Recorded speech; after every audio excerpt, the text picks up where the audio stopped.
제가 읽겠습니다.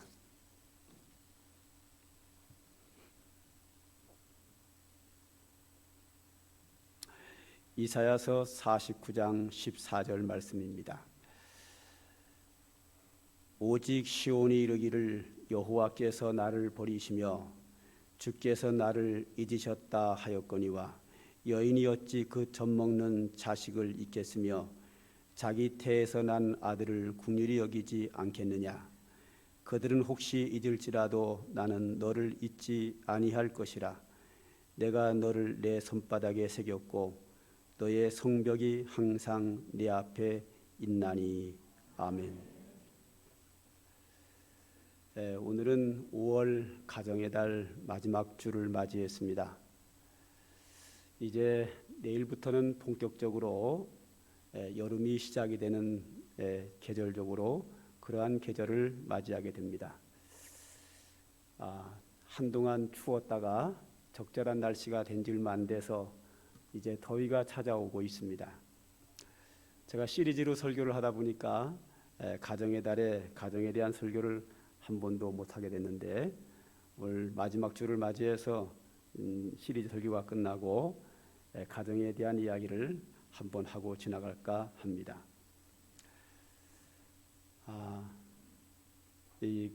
이탈리아의 한 작가가 있었습니다. 떡과 포도주라고 하는 그리스도의 이야기를 쓰고 그 밖에 여러 작품을 남긴 작가인데 이름은 지오반니라고 하는 작가입니다.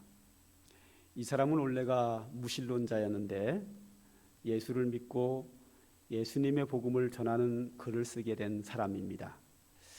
이 사람이 예수를 믿게 된 그 배경이 뭔가 하면 이 사람이 어렸을 때 큰 중병을 앓게 되었습니다. 병원을 다녀도 치료하지 못하고 결국 이렇게 아주 힘들게 살아가는 상황 속에서 어떤 사람이 말하기를 저거 아픈 사람에게는 인육을 먹이면 된다 하는 이야기를 어머니가 어떤 사람에게 드렸습니다. 이 어머니는 아들을 살리기 위해서 인육을 구해다가 줘야 되는데 어디서 구할까 하다가 칼로 자기 허벅다리를 베어서 자기 살을 베어서 그것을 요리해서 아들에게 주었습니다. 아들은 엄마의 인육을 맛있게 먹고 정말로 놀랍게도 건강이 좋아졌습니다. 힘을 얻게 됐습니다. 그러더니 아들이 엄마에게 하는 말이 엄마, 전에 먹었던 고기 또 먹고 싶어. 철이 없는 아들은 그 고기를 다시 먹고 싶다고 했습니다. 어머니는 아들의 건강이 좋아지고 있고 그것을 먹고 싶다고 해서 또다시 허벅다리에 살을 칼로 베었다가 많은 피를 흘려서 그만 쓰러지고 말았습니다. 뒤늦게야 아들은 자기가 먹은 고기가 어머니의 살이라는 것을 깨닫게 되고 그 앞에서 어머니 죄송합니다 하고 통곡하게 되었습니다. 그때 엄마는 아들에게 이야기를 합니다. 나는 죄인이야. 죄인이지만 너에게 건강을 주기 위해서 나는 피를 흘렸을 뿐이야. 그런데 아들아, 우리 예수님은 죄인이 아님에도 불구하고 하나님의 아들임에도 불구하고 우리를 살리기 위해서 우리 죄를 위하여 십자가에서 피 흘려 죽으셨단다. 그러니 꼭 앞으로를 예수를 믿고 바르게 살았으면 좋겠다. 이 어머니의 말씀 속에 이 아들은 큰 감동을 얻고 그때부터 예수를 믿는 믿음의 사람으로 변화되었고 결국은 예수님의 복음을 전하는 많은 글들을 써서 사람들의 가슴을 따뜻하게 한 그런 위대한 인물로 귀하게 이 세상의 이름을 떨치게 되었다는 이야기입니다. 이것은 실화입니다. 이렇게 어머니의 사랑은 크다. 뭐 모든 사람들이 인정을 하죠. 부모님의 사랑은 한없이 크다. 아들이 잘나고 못난 거와 관계없이 무조건적으로 사랑하는 부모님의 사랑. 그 부모님의 사랑에 대해서 자녀들이 잘 아는 경우도 있지만 때에 따라서는 모르는 경우도 있고 꼭 뒤늦게 깨닫는 사람들도 참 많습니다. 이 부모님의 사랑이 있기에 가정은 행복한 겁니다. 가정이 이루기 위해서는 두 남녀가 서로 사랑하기 때문에 가정을 시작을 하고 그 사랑 속에서 낳은 자녀가 사랑하는 아들, 딸이 되는 겁니다. 그러다 보니까 이 가정에는 사랑이 있는 곳이고 인생에 행복이 있는 곳이고 인생에 안식이 있는 곳입니다. 세상에서 아무리 훌륭하고 이름을 떨치고 박사가 되고 그룹의 회장이 되고 아무리 성공해도 돌아올 가정이 없다면 가정에서 행복하지 못하다고 하면 그 인생을 실패한 인생이라고 저는 그렇게 봅니다. 사람이 이 세상을 살아가면서 여러 가지 어려움도 많이 있고 또 힘든 일도 많이 있지만 그래도 마음 편하게 쉴 수 있는 곳은 나의 가정이고 세상에는 여러 가지 재밌는 것들이 많이 있지만 참 행복을 누릴 수 있는 곳 역시 가정입니다. 그러므로 가정이 없다고 하면 그 사람은 불행한 사람이고 또한 가정이 행복하지 못하다고 하면 그 인생은 결코 성공한 인생이라고 볼 수 없습니다. 그러므로 우리는 각자의 가정, 자기의 가정이 하나님의 복을 받아야 합니다. 제가 앞전에도 말씀을 드렸죠. 밖에 나가서 사업을 하든지 직장을 다니든지 무엇을 하든지 돈을 벌면 어디로 가져가야 된다고요? 집으로 가지고 와야 돼요. 왜? 그 돈을 버는 목적이 내가 집에서 행복하게 쓰려고 버는 거거든요. 돈을 벌었으면 그것을 집으로 가져와서 내 가족이 그 돈을 쓰면서 행복해야 돼요. 돈은 거기에 가치가 있는 거예요. 그렇지 않은 돈은 가치가 없습니다. 우리 집에서 재밌는 이야기가 하나 있습니다. 뭐냐 하면 벌어온다는 이야기가 있습니다. 제가 만든 말인데 물론 많은 사람들이 사용하지만 벌어온다는 개념은 뭔가 하면 뭐를 벌어왔을 때는 돈 주고 사오지 않은 것 그것을 누구에게인가 받아가지고 우리 집 현관문 안에까지 들어와야 벌어오는 거예요. 예를 들어서 앞에 있는 조선영 권사님이 저에게 사과를 이렇게 한 봉지를 주셨어요. 받아가지고 오다가 다른 사람 줘버렸어. 그럼 벌어온 거예요? 안 벌어온 거예요? 안 벌어온 거예요. 어디까지 가지고 와야 돼요? 현관문까지 들어와야 벌어온 거거든요. 그래서 룰을 정했어요. 이거 누가 벌어왔냐? 예를 들어서 제 아내가 여기 박상국 집사님이 뭐 쌀을 한 박스를 주셨는데 가지고 오다가 무겁다고 내가 받아가지고 갖고 들어왔거든요. 누가 벌어온 거죠? 제가 벌어온 거예요. 누구든지 뭔가를 들고 현관문을 가지고 들어온 사람이 벌어온 걸로 조문이 가정에서 정했습니다.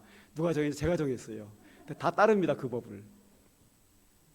받은 거는 중요하지 않아요. 가지고 들어온 게 벌어온 거거든요. 제가 이 말씀을 왜 드립니까?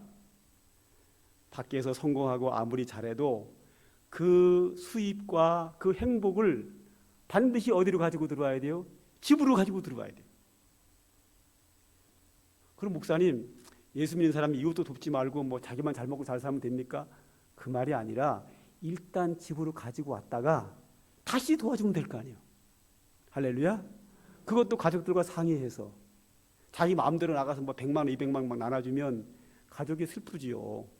일단 돈을 벌었으면 집으로 가지고 오고 그 다음에 좀 큰 돈이라고 하면 상의해서 다시 도와주고 뭐 여기도 주고 뭐 저기도 주고 일단 들어와야 되는 거예요. 왜 그런가 하면 내 인생의 가장 메인 장소는 가정인 거예요. 가정이 행복이고 인생은 가정을 중심으로 살아가게 돼 있어요. 조금 빗나가긴 하지만 인생의 생활은 가정에서 하지만 신앙생활의 본분은 어디예요? 교회예요. 그거는 꼭 구분을 잘 하셔야 돼요. 인생의 삶의 중심이 어디라고요? 가정이에요. 그래서 가정에서 모든 것을 출발해야 되고 모든 것을 가정으로 가지고 가야 돼요. 그다음에 신앙생활은 어디가 중심이라고요? 교회. 상관교회 성도들은 어디예요? 여기가 중심이에요. 하나님 말씀을 배워도 어디서 배워야 되고 여기서 배워야 되고, 충성을 해도 어디서 해야 되고 여기서 해야 되고, 여기서 한 다음에 이 교회에서 밖으로 다시 뭐 선교도 하고 봉사도 하고 헌신도 하고 하는 거예요. 말씀도 어디서 배워야 돼요? 여기서 배우는 게 1번이요. 여기서 안 배우고 딴 데서 배우고 다니면 안 돼요. 그래서 에스겔서 44장 30절에 이런 말씀이 있어요.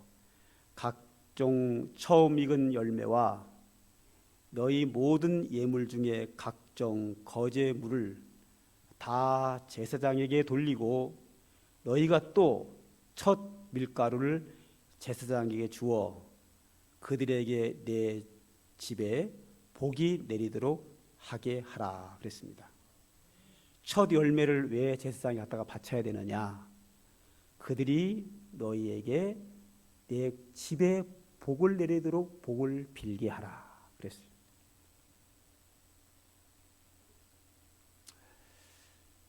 그러니까 가정이 복을 받아야 돼요. 사무엘하 7장 29절에는 이런 말씀이 또 있네요. 이제 청하건대 종의 집에 복을 주사 주 앞에 영원히 있게 하옵소서. 주 여호와께서 말씀하셨사오니 주의 종의 집이 영원히 복을 받게 하옵소서 하니라 그랬습니다. 이 외에도 수많은 성경 구절이 있지만 지금 사무엘하 이 말씀 뭐냐면 다윗이 하나님을 기쁘게 했어요. 가장 기쁘게 한 게 뭐냐면 성전을 건축하겠다 그랬어요. 그랬더니 하나님이 성전 건축을 다윗에게는 허락하지 않고 네 아들 솔로몬이 건축하겠다 하면서 하나님이 그 마음만 받고 그에게 크게 축복하셨는데 다윗의 일생에 가장 큰 축복을 했어요. 그 복이 뭐냐면 다윗아 내가 내 집에 복을 주리라 그랬어요.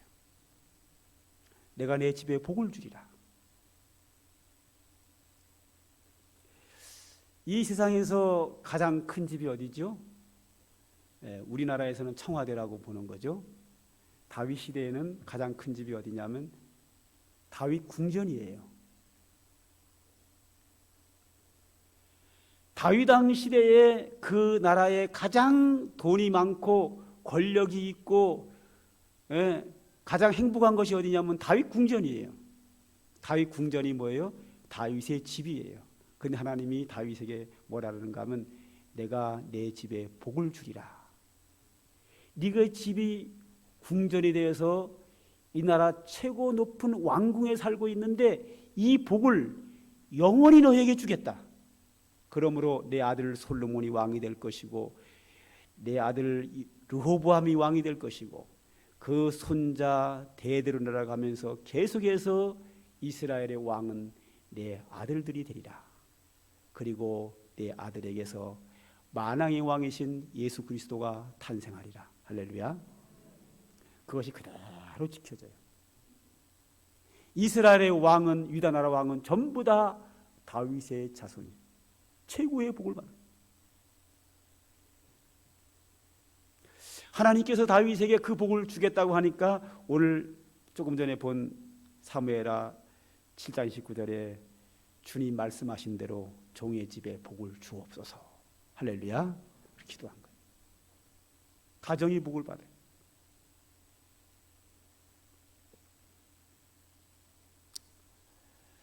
자, 그런데 오늘 본문을 좀 보지요.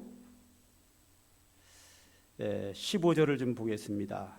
여인이 어찌 그 젖먹는 자식을 잃겠으며 자기 태에서 난 아들을 궁일이 여기지 않겠느냐. 그들은 혹시 잊을지라도 나는 너를 잊지 아니할 것이라 그랬습니다. 여기 보면 뭐라고 그러냐면 여인이 어찌 그 젖먹는 자식을 잃겠느냐. 잃지 않는다는 거죠. 부모의 큰 사랑이 있기 때문에 가정은 행복한 거예요. 그런데 이 세상에 그 어머니 중에서 아주 특이하지만 간혹 자식을 버리는 부모도 있다는 거예요. 이건 말도 안 되는 얘기인데 있다는 거예요. 얼마 전에 제가 텔레비전을 딱 한 1분인가 2분인가 봤는데 딱 뭐가 나왔냐면 거기에 이런 얘기가 나왔어요. 요즘 토르트 노래가 뜨고 있잖아요, 그죠? 그 가수 중에 진성이라는 가수가 있어요. 그 진성이라는 가수가 너 밥은 먹고 다니냐? 그 프로에 나왔어요. 근데 거기에 뭐가 나왔냐면 이제 그 나오는 거는 좀 이따 얘기하고 앞에부터 뭐가 나왔 인터넷 들어가서 확인을 했지요. 뭐가 나왔냐면 이 진성이라는 가수가 3살 때 3살이 뭐 이제 뭐 걸어 다닐 때 아닙니까? 뛰어다닐 때 아닙니까? 어머니가 이제 시어머니에게 시집살이를 하면서 아버지는 매일 술 먹고 어머니를 이렇게 폭력을 행하니까 엄마가 집을 나간 거예요. 나갈 때 아들을 데리고 왔으면 좋았는데 이 진성이라는 아들을 버리고 떠난 거예요. 엄마가 떠나고 나니까 아버지는 엄마 찾으러 또 아버지도 집을 나가버렸어요. 얘는 고아가 돼버린 거예요. 그래서 3살 때부터 친척 집에 뭐 1년, 이 집에 1년, 저 집에 돌아다니면서 사는 거예요. 그러니까 밑바닥 생활과 불쌍한 생활을 다 한 거지요. 거기서 이제 인터넷 들어가니까 뭐라 그러냐면 차라리 우리 엄마가 나를 데려다가 고아원에 버렸으면 얼마나 좋았을까. 한 번은 이렇게 자기가 생활하는 옆에 고아원이 있었대요. 근데 고아원에 애들이 막 재밌게 놀더라는 거야. 나도 우리 어머니가 저 고아원에 버렸으면 쟤들처럼 밥도 먹을 수 있고 친구들하고 놀 수도 있었을 텐데 나는 그냥 버리고 가가지고 친척 집에서 눈칫밥을 먹고 그 고생하면서 배고프게 살았다 이거죠. 그렇게 이제 한 10여 년을 살아가지고 11살인가 됐어요. 근데 이제 경찰서 파출소에서 불러서 갔더니 엄마가 거기 오셨다는 거예요. 엄마가 오셔가지고 이제 자기를 데리고 아버지와 함께 또다시 살게 됐답니다. 1년을 살았는데 그 1년을 살다가 또 아버지하고 또 안 맞아가지고 또 엄마가 또 가출을 해버린 거예요. 가출하는데 이번에는 그냥 가출한 게 아니라 삼촌이 와서 엄마를 데리고 왔다는 거예요. 그래서 삼촌에서 애원을 했대요. 삼촌 나도 데려가. 엄마 아빠 없이 사는데 내가 너무 고생을 했어. 나를 데려가더니 안 데려가더라는 거예요. 그래서 엄마만 데리고 가더라는 거예요. 그래서 막 따라갔대요. 엄마 부르면서. 따라갔는데 142번 그 버스 정류장이 이렇게 길바닥이 포장이 안 돼서 흙탕물인데 거기에 이제 어머니가 타고 이제 삼촌이 타길래 흙탕물을 막 진흙탕을 뛰어 달려갔답니다. 그리고 버스를 딱 타니까 삼촌이 발로 확 밖으로 밀어버리더라는 거예요. 그래서 진흙탕에 나가 떨어졌답니다. 나가 떨어지면서 자기가 마음에 결심을 했대요. 내가 당신들을 평생에 다시는 얼굴을 보지 않으리라. 당신들은 내 부모가 아니라 내 원수다. 이제 그 부분을 제가 딱 본 거예요. 2분 동안, 한 2분 정도를. 그래서 그 어려운 가운데서 인기 스타가 돼가지고 지금은 다시 또 어머니하고 연락을 하나 봐요. 이렇게 오늘 여기 성경에 나온 것처럼 여인이 어찌 그 젖먹는 자식을 잃겠으며 자기 태에서 난 아들을 궁히 여기지 않겠느냐. 그들은 혹시 잊을지라도 나는 너를 잊지 아니할 것이라. 세상의 부모가 자식을 버리는 부모는 없다. 그런데 혹시 부모가 자식을 버리는 자가 있을지라도, 비정상적인 부모지요. 있을 수 있다. 왜? 비정상적인 사람이기 때문에 있을 수 있다. 그러나 나는 너를 버릴 일이 없느니라. 하나님은 우리의 아버지가 되어 주시고 은혜가 풍성하신 하나님이시기 때문에 우리를 결코 버리시지 않는다는 겁니다.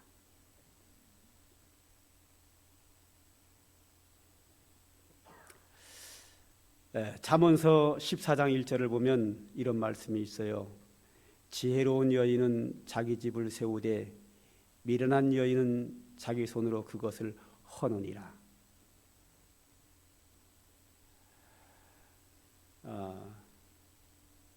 이 미련한 여인, 자기 집을 허는 거죠. 지혜로운 여인은 자기 집을 세우는 거죠. 그러니까 우리가 지혜로운 사람은 내가 내 가정을 행복하게 만들어 가야 되는 거예요. 그래야 내가 행복한 거예요. 근데 이 미련한 여인은 허는 사람이 있다는 거예요. 제정신이 아니죠. 혹시 우리 중에 없겠지만 자기 집을 허는 사람이 있습니까? 자기 가족을 막 폭력을 행사하고 자기 남편이나 혹은 아내나 자식이나 부모를 혹시 학대하는 사람이 있습니까? 그러면 그 자기 인생을 망치는 거예요. 제정신이 아닌 거예요. 듣기 안 좋아도 할 수 없어요. 회개해야 돼요. 혹시 있다면 회개하셔요. 저는 모르지만. 미련한 사람이에요. 자기 인생의 성공이 가정에 있고 자기 인생의 행복과 안식이 가정에 있는데 그 가정을 허는 자, 내가 지금 내 집에서 행동하고 있는 이 행동이 과연 내 집을 세우는 일을 하는가, 허는 일을 하는가, 내가 내 집을 행복하게 하는가, 불행하게 하는가 한번 판단해 봐야 돼요. 만약에 잘못되고 있다고 하면 오늘 이 순간 고쳐야 그의 인생이 바뀌어요.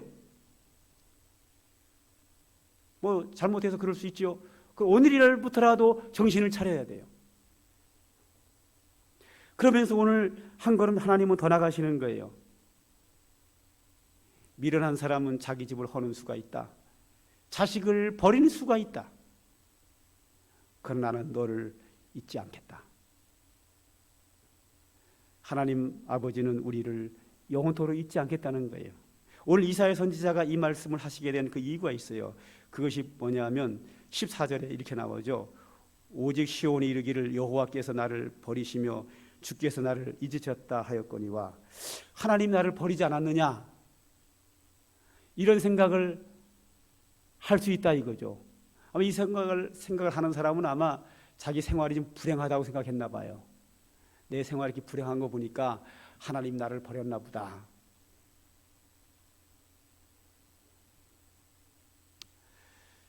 내가 인생이 이렇게 꼬이고 뭐가 잘못된 거 보니까 하나님이 나를 버린 거 아니냐.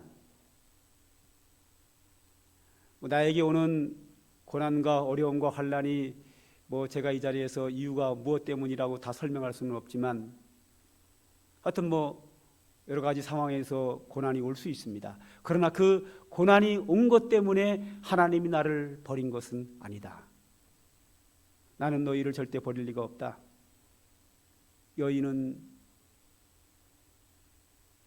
여인이 자기 젖먹이 아들을 버릴 수 없는 것처럼 때에 따라서 제정신이 아닌 사람은 버릴 수 있지만 나는 절대로 너희를 버리지 않는다. 그러면서 16절에 이렇게 말씀하십니다. 내가 너를 손바닥에 새겼고 너의 성벽이 항상 내 앞에 있다 그랬습니다. 하나님 우리를 버리지 않았다는 걸 뭐로 표현하는가 하면 내가 너를 손바닥에 새겼다 그랬어요. 할렐루야. 여러분의 얼굴이 하나님의 손바닥 위에 새겨준 것을 믿으시기 바랍니다.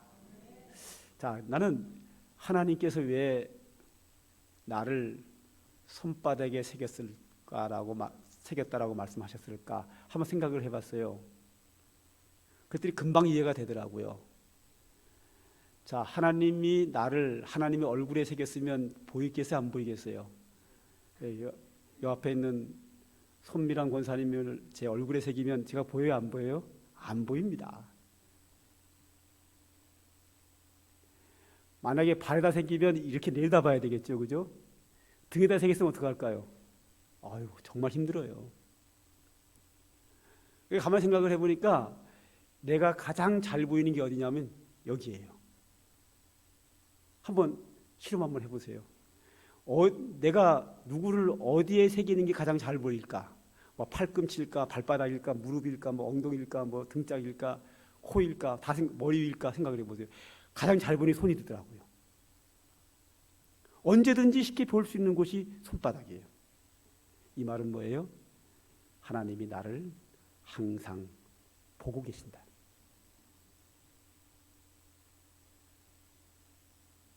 엄마는 혹시 아들을 버릴 수 있을지라도 나는 너를 버리지 않는다. 너에게 고난이 왔다고 해서 내가 너를 버렸는 줄 아느냐? 아니다. 고난 중에 있는 너를 내가 손바닥에 올려놓고 지금 보고 있느니라. 하나님이 가장 잘 보이는 곳에 나를 놓고 지금 보고 계신다 하는 말씀이 오늘 16절의 말씀입니다.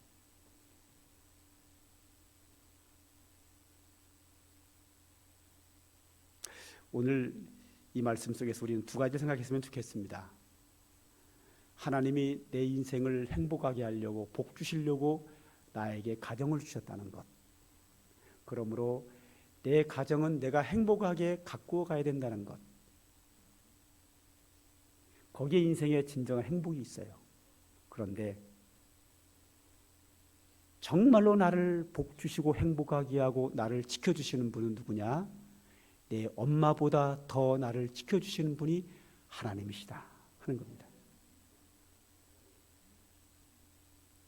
하나님이 나를 손바닥에 올려놓고 새겨놓고 지워지지 않도록 새겨놓고 항상 나를 돌보고 계신다는 겁니다. 우리 이 두 가지를 기억하고 우리가 믿음으로 살았으면 좋겠습니다. 우리 아까 예배 전에 불렀던 찬송 하나 부를까요? 556장. 우리가 잘 안 부르는 찬송이라서 아까 예배 전에 좀 배우는 차원에서 좀 불러봤는데 처음 부른 분이 계실지라도 가사를 생각하면서 한번 불러보도록 하겠습니다. 가사를 생각하면서 하나님이 내 가정에 복 주기를 사모하는 마음으로 부르겠습니다.